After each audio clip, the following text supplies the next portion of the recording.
कुछ तस्वीरें जो होती हैं वो छाप छोड़ जाती हैं, भले ही वो तस्वीरें थोड़ी पुरानी हो, यानी 24 घंटे पुरानी, लेकिन 24 घंटे पुरानी तस्वीरों में अगर कभी इतना ज्यादा खूबसूरती आपको दिखे तो आप उसको कैसे इग्नोर कर सकते हैं।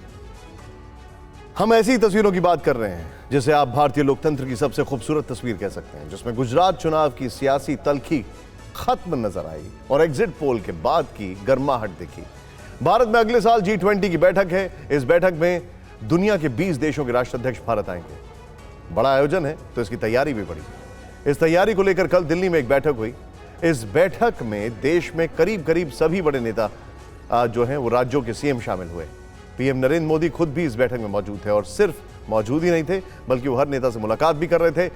इस बैठक की तस्वीरों की अब खूब चर्चा है। क्यों? आप खुद देखें इस रिपोर्ट में।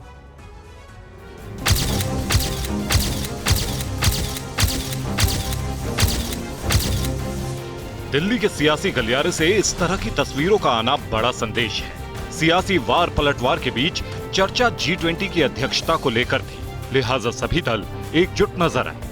हर तस्वीर में भारतीय लोकतंत्र की एकता की ताकत देखने को मिली। सत्ताधारी पार्टी के नेता हों या विपक्षी दलों के लीडर, सभी गर्मजोशी से पीएम मोदी से मिले।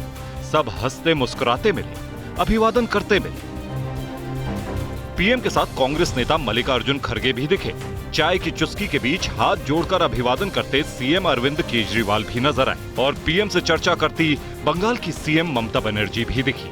प्रधानमंत्री के साथ ठहाका लगाते सीपीएम नेता सीताराम येचुरी और सीपीआई के डी राजा की तस्वीर तो और भी अनोखी है। ऐसी तस्वीरें पहले शायद ही कभी सामने आई। पीएम हर दल के नेता से मिले, मीटिंग में आए हर सूबे के सीएम से मिले। वो आंध्र प्रदेश के मुख्यमंत्री जगन मोहन रेड्डी समेत कई नेताओं के साथ बात करते दिखे। तो तमिलनाडु के सीएम एमके स्टालिन के साथ भी मुस्कुराते नजर आए। लेकिन सबसे ज्यादा हैरान अरविंद केजरीवाल और खड़गे की प्रधानमंत्री मोदी के साथ ये तस्वीर कर गई।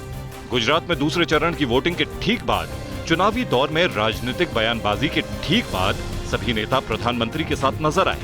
लाजमी है, बात जब देश की होती है तो इस तरह की तस्वीरें लोकतंत्र को ऊर्जा देती हैं।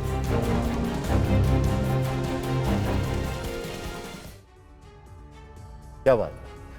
कल से संसद का शीतकालीन सत्र शुरू होने वाला है। इसका समापन 29 दिसंबर को होगा। सत्र में 23 दिनों में 17 बैठकें होंगी। अब जरा इंटरेस्टिंग फैक्ट देखिए।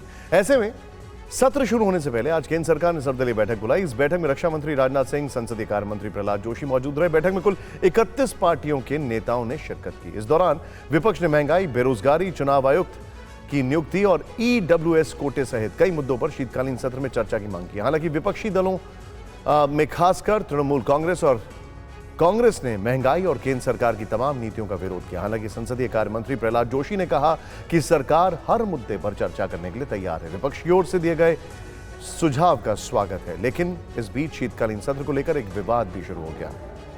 शीतकालीन सत्र के दौरान पड़ने वाले क्रिसमस को लेकर सरकार और कांग्रेस आमने सामने आ गई। सर्वदलीय बैठक में कांग्रेस ने सत्र की तारीखों पर सवाल उठाया तो वहीं सरकार ने कांग्रेस के आरोपों को दुर्भाग्यपूर्ण कहा। हिंदुओं का त्योहार होते हैं, मुसलमानों का त्योहार होते हैं, क्रिश्चियन लोगों के भी त्योहार होते हैं। ये फेस्टिवल, क्रिश्चियन फेस्टिवल की समय ध्यान रखा जाना जरूरी है।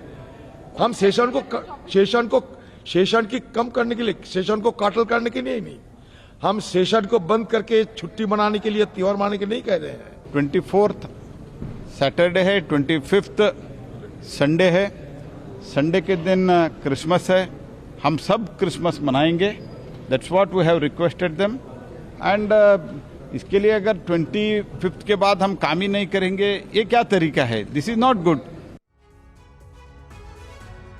इस बार शीतकालीन सत्र में जिन बिलों को पेश किया जाना है वो काफी अहम है। 23 दिनों में कुल सरकार 16 बिल पेश कर सकती है, लेकिन इस सत्र में उपराष्ट्रपति जगदीप धनखड़ पहली बार राज्यसभा की अध्यक्षता करेंगे। यही नहीं, संसद के सत्र में पहली बार सोनिया और राहुल गांधी सक्रिय भूमिका में शायद नहीं होंगे। शायद राहुल गांधी भारत जोड़ो यात्रा में व्यस्त रहेंगे, उनके कारण पार्टी के फ्लोर मैनेजमेंट में शामिल नहीं हो पाएंगे, ऐसा कहा जा रहा है। हो सकता है ऐसा।